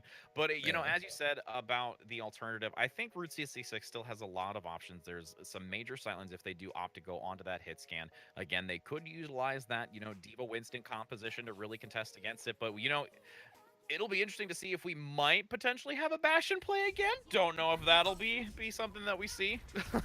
It would be interesting to see, right? But yeah, K-Hart, he is on the Widowmaker. I'm pretty happy with him being on the Widowmaker. He was a standout player last season. I actually enjoyed his Widowmaker play. It was very much about making space for his team, but when he did find those picks, they were crucial picks indeed. TSL, however, they're going to be running DPS on the Hanzo. Night God's on the Winston instead, and if this is going to stay, this is kind of weird considering that DPS been mainly playing the tanks here. Although I don't necessarily disagree with the Hanzo here, it's going to put a load of pressure on the Orisa shield and might be exactly what they need to push through. But they actually opt now to switch off of it. They're going to have DPS going onto the Wrecking Ball, looking for that backline harass and really try and get some separation here between that front and back line. But again, with these sightlines coming up by K-Hart, they're going to have to be very careful about how they look to engage this. And now the dive comes in by the Winston. Immediate shutdown by Night God. And now they're looking to just completely overwhelm Team CC and doing an excellent job of it. Yeah, a very, very excellent job. The actual dive there was executed perfectly onto K-Hart. He does mess up a little bit on the grappling hook, so not able to make his way out. Yakumo's in the backline though, still waiting. I think they are going to go for maybe a recontest here, but entirety of TSL just drop on him. And just dominate again here in these tight choke points, finding a lot of value in this aggressive play. And I think Team CC is a little, overwhelmed right now. They kind of don't know what to say about it. Yeah, I mean, I was very overwhelmed when I first saw this composition, as well as when British Hurricane played it against Team Biscuits week 2 of Trials EU. I didn't really know what to do. I don't know how it worked, but it's very, very much all about this tempo control. Like, as you can see, they set the pace. They tell you when they dive, and Team CC, they're the ones who are having to react to it. As you see K-Hart move over to the Brigida, they absolutely do need it. And now they're causing a lot more problems again in the back, getting that minefield out quickly here, getting one with a follow coming out by 399 on the Zenyatta, getting the pick here onto Yakumo. And once again, they're going to still maintain momentum, utilizing this triple tank. The harass coming out by DPS on the Wrecking Ball, the absolute just destructive assault by Night God, and Umbra just dominating right now. Yeah, there's going to be an EMP here, which is going to make the dive even easier for Triple Six Legend. And they're going to get some aggression now on the high ground. The EMP not yet used. Going to get picked off here. Umbra along with Night God just taking out once again their synergy between these two tanks, and the assistant of DPS causing so much problem. Primal Rage going to be forced out now on Team CC. Not going to net too much out of it, as they do still have some aggression in the back. Payload finally reaching and halt at a decent point, having 4 meters to go, getting a nice staggered kill here onto Sio. But really, I still think there's a lot of investment still to be made here by Triple Six Legend as they continue to try and pressure against them. K-Hart now aggressing back, looking to force back that Wrecking Ball, starting to stabilize as they manage to prevent this assault once again and just cause a reset here on this defensive side for the payload. Yeah, Team CC are going to take all the liberties they can here. They do not want to allow Triple Six Legend to get anything for free anymore. They absolutely cannot. Team CC also need to sustain themselves in ult economy here. They don't have the same pressure that this triple tank dive Triple Six Legend have. Triple Six Legend playing triple tank dive, that's pretty amusing. But you have the pile drive, right? You have the pile drive on top of the Winston lead, and then you've got Diva coming with the micro missiles. It's just it's havoc. It's havoc. Oh, and we're going to get Shi-Ren on the front with the Winston now. Now the aggression is completely flopped. You're seeing Team CC trying to overwhelm Triple Six. but it's not boding in their favor. It is going to be Team CC now demonstrating dominance here with that Brigitte pressure and just CC here to hold them back and slowly maneuver that payload back to its original spot. It's really interesting. The way they're actually playing it is 666 Legend, they make the dive, and Team CC's like, see you, Orchid, you got this. I was going to leave you on your own. And then you get the dive coming out from Jichiren and Zaijin and Yakumo, and they go immediately for 399 and Soba.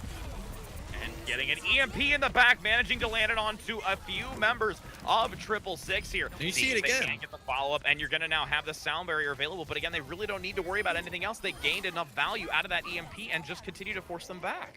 Yeah, like I said, you just see it again there. 666 Legend, now that they don't have the momentum in their hands anymore because Team CC, they're taking complete advantage of it.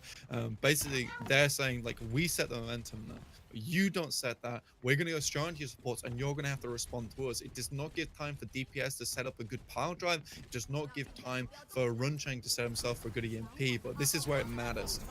Runchang in a good position, going to get that immediate pick here onto Orchid. One of their biggest problems is they do have that Discord being unleashed. Now going to have the Primal Rage available as well, so they can get a little more aggressive here with Team CC.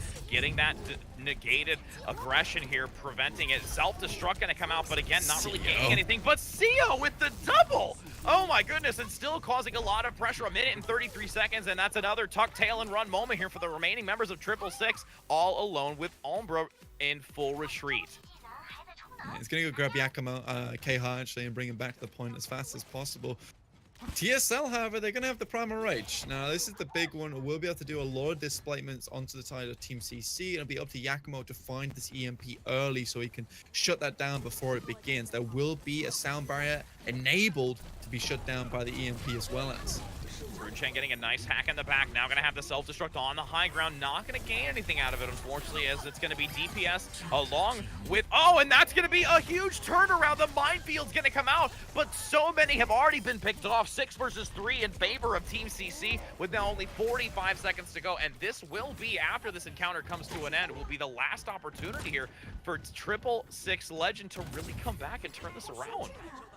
Now, you see Zaijin actually just popping those mines, giving more ult charge over towards Orchid as you see him come up towards 52% now. The big one here for me is the EMP versus Coalescence and Sound Barrier. It has to be perfect because it can cancel both of those ultimates out. So there'll have to be patience here. Team CC have to sustain themselves in the beginning, but Yakumo, he's ready and waiting.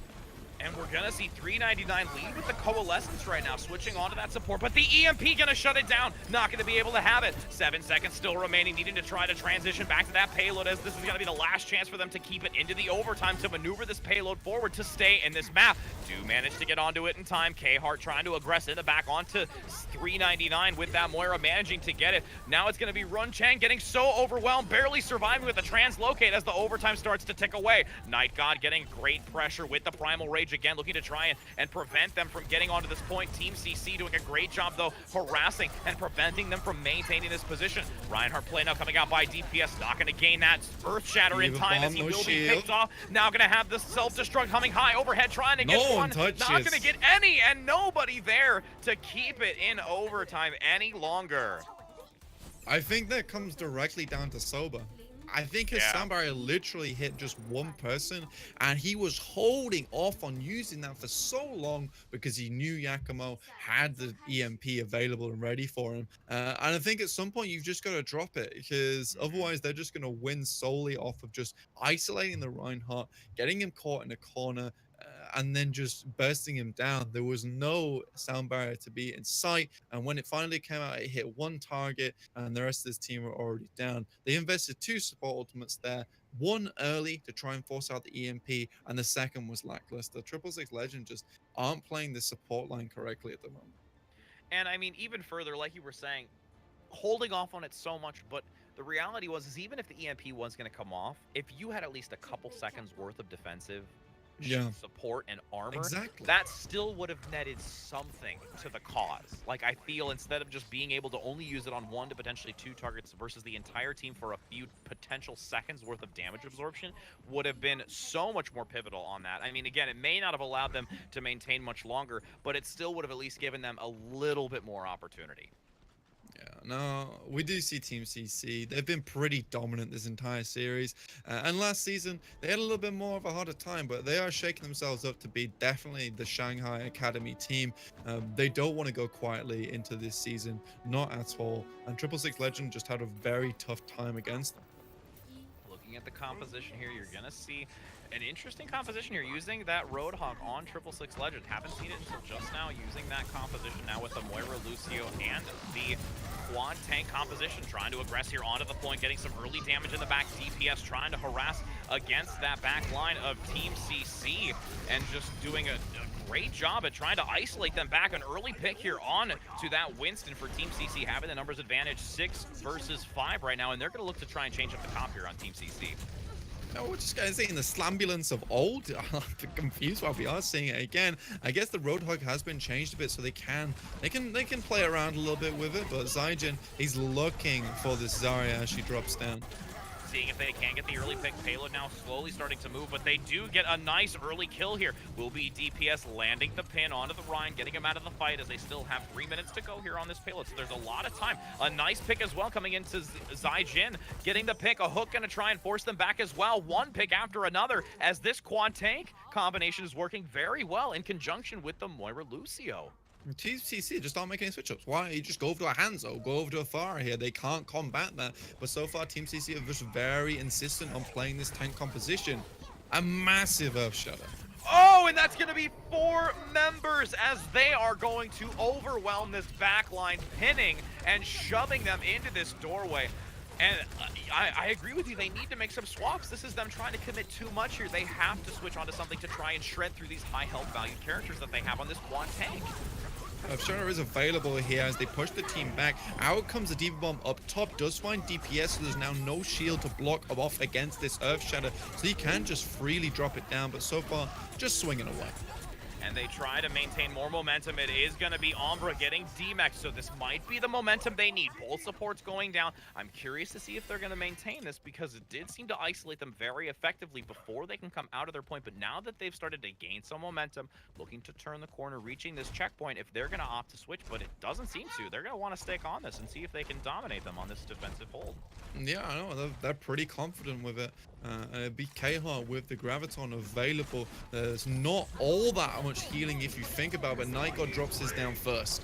And they're seeing if they can gain more, only looking to grab one though from Team CC, not gaining too much out of it with no real damage to follow up on it. But now the whole hog is going to be unleashed just around the corner, seeing if they can manage to get the pick. Boof's going to come out onto DPS, so they have the numbers advantage now with the sound barrier and self-destruct coming out here for Team CC. Manages to get one, and this is again where it's going to start to snowball. They're going to now look to get one after another. They've already lost 2, going to look to get 3 on the tanks, and it's just not enough for them to handle it, because they don't have enough frontline tank support to keep those supports alive in the back, that they're just now going to transition easily to them and just shut them away from the rest of the team. Yeah, they're very easily countable here. There will be a Shadow coming out in this next fight. That's what DPS is going to be looking for. Jai Chiran is going to have to keep the shield up. He's going to have to stay nice and pretty here to keep the DPS from doing that. Jai Chiran looking to get into the back. The Earth Shatter lands, but he does get the pick onto DPS, trying to negate it as he has an Earth Shatter of his own. Seeing if they can get it just through it, managing to get 3. They want to reach this checkpoint. Just under 2 meters still to go as they have 30 seconds, not wanting to reach that overtime as they are looking to secure this. Finally having the only member remaining an entire push onto this team of 666 Legend and reaching it. What a great turnaround there. Nice job. Yeah, TSL have been playing pretty well here, but someone have been consistently impressed with his Zygen. He's found his next Diva Bomb within the space of 30 seconds. This guy's tracking is really good. He knows exactly who he wants to go for, and that's the problem going against this 4-tank combo. They are just ult batteries for Team CC at the moment. Very true, and now they have the Coalescence, but almost getting picked off. 399 needing to be careful and forcing that Coalescence, looking to see if they can take the aggression up front to Team CC, getting a pick onto Orchid. That's extremely valuable here to see if they can try and take out another. Graviton also available. They do still have a lot of pressure though. Both supports still active for Team CC to generate enough. Graviton gonna pull together too, potentially gonna have the third. There it is, but the sound barrier coming out by CO to keep them alive and immediately turn this back in their favor, as now it's going to be 666 Legend once again being completely flipped over and just having to accept it as they have to force a retreat and regroup here. Seo just knew it was coming and he waited out for it. You saw him hiding, you saw him staying safe, and now Team CC, they're going to take the high ground. They have Jai Chiran, he has... Wow, you actually make that. That's impressive. He has the Earth Shadow available, tries to go for the bash, doesn't quite make it, so they might have to drop down here. And you're gonna see them be very careful as it's, oh, the sleep dart onto the backline. Brig gonna get taken down, not gonna be in the fight, as now they get some aggression on the high ground, starting to reconvene in the low, having that K-Heart Graviton potentially for this engage. They're getting a little overwhelmed though. Team CC very low, gonna hold on to the ultimates. They're not gonna want to try and test this as they look to wait, regroup with 1 minute and 15 seconds left. They only have a few meters left to go and they want to make sure that they can secure this, so they're gonna fall back. Yeah, this is good discipline from Team CC. They hold on to many ultimates here. They're going to have the Diva Bomb. They're going to have to combo that with the Graviton. And after that, then they can lay down the Earth Shadow without any support ultimates available from 666 Legend. They should just roll them over. But this has to be perfectly operated. They cannot fail whatsoever. You do see K-Heart trying to go on a long flank, opts not to go for it.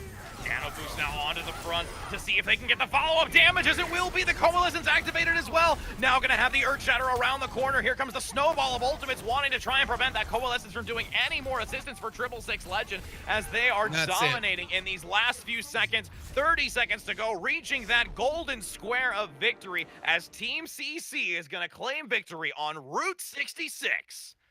Really well played from Team CC. A clean 4-0 of a capital CC.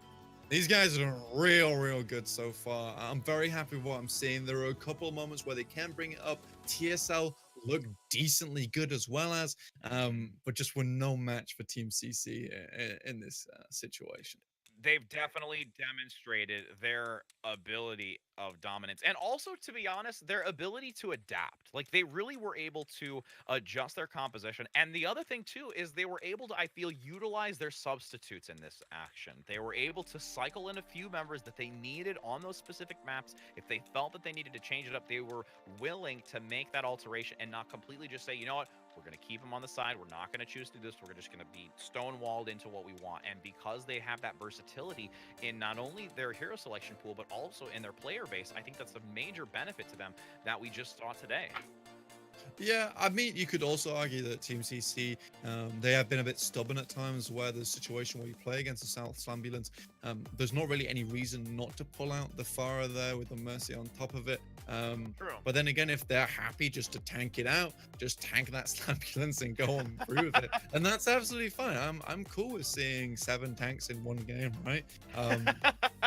What can you do in that situation? But it's nice to see both these teams back in act. Team CC, a new identity, a new face to them, and TSL, they're doing the darnest. Let's see how they fare up in the group stages. This is only week 1, remember. And that is very true. And as we conclude it, we will go ahead and transition it back to our analysts and our hosts just to give their final thoughts on this day of really exciting Overwatch play from so many members of the teams. And, you know, to finish it off, it's been an absolute pleasure with you, Plank. And now we'll turn it back over to Gio and the analysts. All right, boys, it really is the end of the series now. I promise this time. But let's start talking about the latter half of this series. So we saw some good and some bad come out from each of these teams. And the one thing I want to ask, first of all, is we saw TSL bring out what is known as the Dotes comp, right? This is like the classic Goats 3-3, except you use a Winston and you use a Wrecking Ball. And it looked like it was going to work, but then Team CC managed to turn it around. How did that happen? I mean, you just kind of lose momentum and you lose the fight. I think the strength of Dotes is their ability to snowball fights and use the fact that they have these high mobility. So once you win fights, take advanced positioning onto the defense and then take fights that you can control and you can pick exactly where you want to fight. And I think that's the strength of it. But at the same time, I mean, all Team CZ had to do was just remain calm, understand that, hey, we just had to group out, fight this. The moment we can get a pick, you know, onto Wrecking Ball, and then we can stop that full momentum from going, we can immediately get ourselves in the game. And once that happens, very hard for Dotes to regain momentum and try to retake the fights. Yeah, exactly. When you have those forward positions, it makes it so much harder to predict exactly where the Wrecking Ball is going to come from. That's kind of the big pick for this composition. So once you're trying to retake the cart, once you're trying to retake map control in a sense, it's so telegraphed on where your Sombra is in kind of proximity to the enemy team, and where the wrecking ball is, because once you see the wrecking ball kind of grappling hook up and go in for this engage, you could probably guess the Sombra is going to be following up on that, as long with the other 3 or 4 tanks that you've got coupled along with them.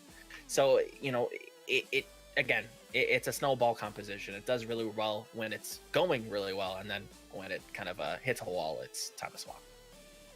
Well, it looked for a little bit there as if TSL were kind of outsmarting Team CC, but when we go back to Hanamura, we see a point where Team CC massively outsmarted TSL, and that was on TSL's second defense when they all huddled in the little room just outside the spawn, and Team CC just kind of rolled straight over them. How come that didn't work out for them? Once you see, something's awry when your diva on defense is in scouting, and you kind of, notice that nobody's holding the choke. It's a little strange. Once you round that corner and there's not a Rhine shield there, it's a little fishy. And yeah, it's something that we've kind of seen since the the dawn of Overwatch, or these little one-off cheeses that teams tend to throw at you. And if they would have played along a little bit more, I think it maybe could have worked. But yeah, I think Team CC, they're a veteran team. I think they suck. Well, Scribe, one of the things that you mentioned, I think it was you anyway, at the beginning of the game, was that there was this chance for Jichiran to now come out and bask in his glory, now that Gushwei is kind of out the way, taking the spotlight as the big Chinese main tank. Has he been living up to the expectations?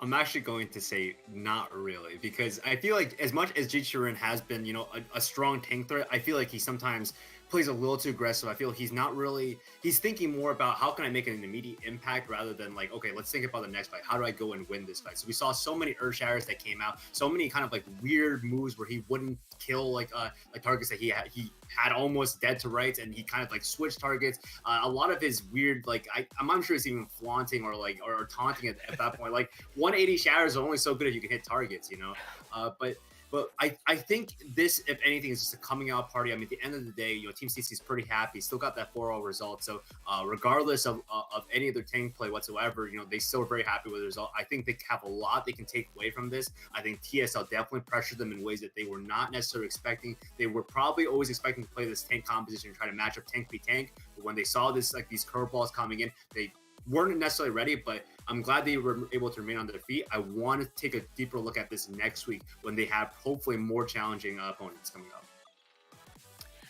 Well, now the series finally has ended. I can say thank you guys so much for coming to watch. It's been a really fantastic day of Overwatch and such a good way to kick off Season 3 of Contenders China here. So thank you very much from us on the desk. That'll be Volumel, Scribe, and me, Gio, as well as the casters, Richrad, Blank, Labosco, and Panda. We will see you the same time tomorrow. Don't forget to come back.